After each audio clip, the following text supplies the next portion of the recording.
हाथरस की बेटी ने अपना आखिरी बयान 22 सितंबर को दिया। ये वो वक्त था जब उसकी हालत बिगड़ रही थी, बहुत नाजुक थी और उसे वेंटिलेटर पर रखना पड़ा। वो बार बार बेहोश हो रही थी, लेकिन 4 वहशी दरिंदों का चेहरा उसकी आंखों में घूम रहा था।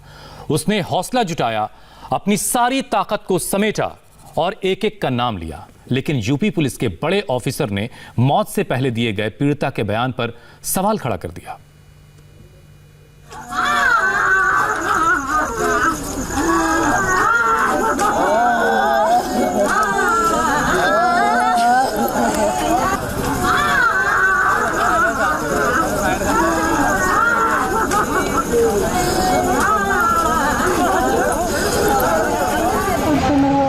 उस दिन जिस दिन आपकी चोट लगी है उस दिन रेप हुआ है।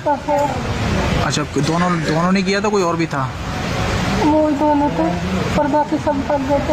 अच्छा, बाकी सब भाग गए थे। जो सैंपल एकत्रित किए गए थे उसमें किसी तरह का स्पर्म और शुक्राणु नहीं पाया गया है। ये यूपी के एडीजी हैं जो संवेदनहीनता की पराकाष्ठा के भी पार जा चुके हैं। जज्बात गुम हो गए हैं, आंखों का पानी सूख गया है।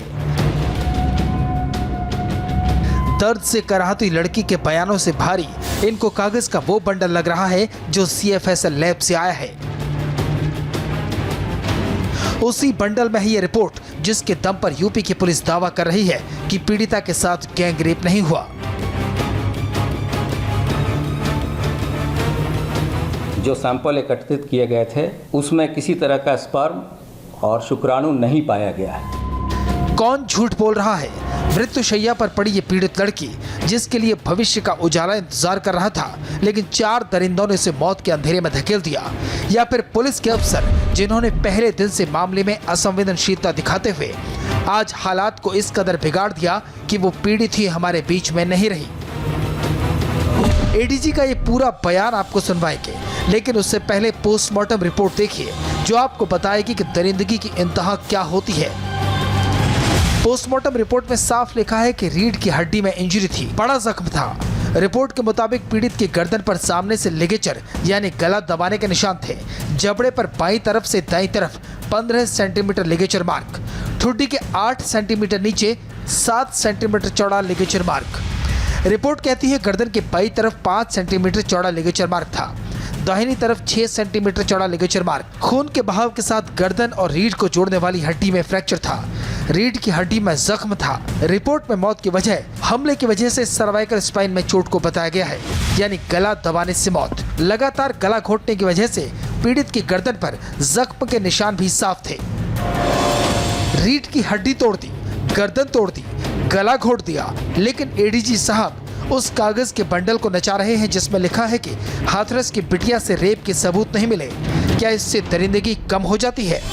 जो दिल्ली के PM रिपोर्ट में जो मृत्यु का कारण आया है वो गले में चोट होने के कारण और उसके दौरान जो ट्रॉमा होता है उसके कारण आना बताया गया है।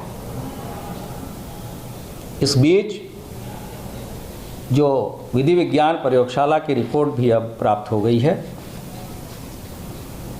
जिसमें यह स्पष्ट रूप से बताया गया है